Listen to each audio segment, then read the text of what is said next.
पराग कोठारी ने राघव पर जानलेवा हमला किया। जी हाँ दोस्तों, सीरियल अनुपमा में अब एक के बाद एक बड़े खुलासे होने वाले हैं, जो अनुपमा की जिंदगी और कोठारी परिवार की इज्जत दोनों को झकझोर कर रख देंगे। कहानी में हमें यह देखने को मिलेगा कि जब पराग कोठारी को पता चलता है कि राघव जेल से बाहर आ गया है और अब खुलकर घर के आसपास घूम रहा है, तो उसका गुस्सा फूट पड़ता है। पराग कोठारी को लगता है कि राघव ने ही उसकी बहन को धोखा देकर उसकी हत्या कर दी थी, लेकिन असलियत कुछ और होती है, जिसे कोई नहीं जानता। दरअसल राघव कोई और नहीं बल्कि पराग की बहन का पति है, और सालों पहले जब पराग की बहन किसी और इंसान के साथ विदेश भाग गई थी, तब यह सच पूरे परिवार से छिपा लिया गया और उल्टा इल्जाम राघव पर लग गया कि उसने ही अपनी पत्नी को मार दिया। इसी गलतफहमी और झूठ के कारण राघव को जेल की सलाखों के पीछे डाल दिया गया। अब जब वह बाहर आ गया है, तो पराग कोठारी एक बार फिर उसे खत्म करने की साजिश रचता है। पराग राघव का पीछा करता है और उसे एक सुनसान जगह पर अकेले पाकर पीछे से उसकी गर्दन पर चाकू रख देता है।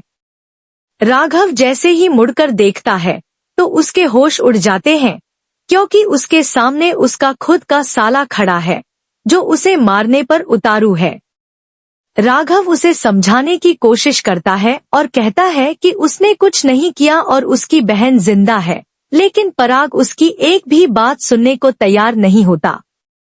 ठीक उसी वक्त वहां से अनुपमा गुजर रही होती है और वह यह सब देख लेती है।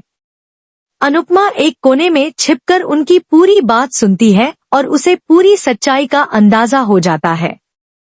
अनुपमा समझ जाती है कि राघव को बिना किसी गलती के सजा मिली और कोठारी परिवार ने उसे नफरत की नजर से देखा, जबकि असल में गलती किसी और की थी। पराग की बहन आज भी जिंदा है, जिसे राघव की मां और अनुपमा दोनों जानते हैं। यह सब जानकर अनुपमा और भी दृढ़ हो जाती है कि अब वह राघव को इंसाफ दिलाकर ही दम लेगी और कोठारी परिवार के सामने यह साबित करेगी कि उनकी बेटी मरी नहीं, बल्कि आज भी जिंदा है और उन्हें राघव से माफी मांगनी होगी।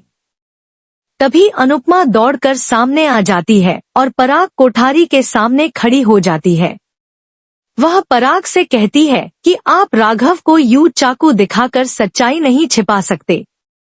राघव की गलती सिर्फ इतनी थी कि वह चुप रहा और उसने अपने ऊपर लगे झूठे इल्जामों को सहा, लेकिन अब और नहीं। अब उसे इंसाफ मिलेगा। पराग कोठारी गुस्से में अनुपमा से कहता है कि तुम्हें हमारे घर के मामलों में पड़ने की कोई जरूरत नहीं है, लेकिन अनुपमा साफ कह देती है कि जब बात किसी निर्दोष की जिंदगी और इंसाफ की हो, तो मैं किसी भी घर की दीवारों की परवाह नहीं करती और अब मैं इस लड़ाई को अंजाम तक पहुंचा कर ही रहूंगी। अब देखना यह होगा कि क्या अनुपमा राघव को इंसाफ दिला पाएगी? क्या पराग की बहन वाकई सामने आएगी? और क्या कोठारी परिवार अपनी गलती मानेगा? जानने के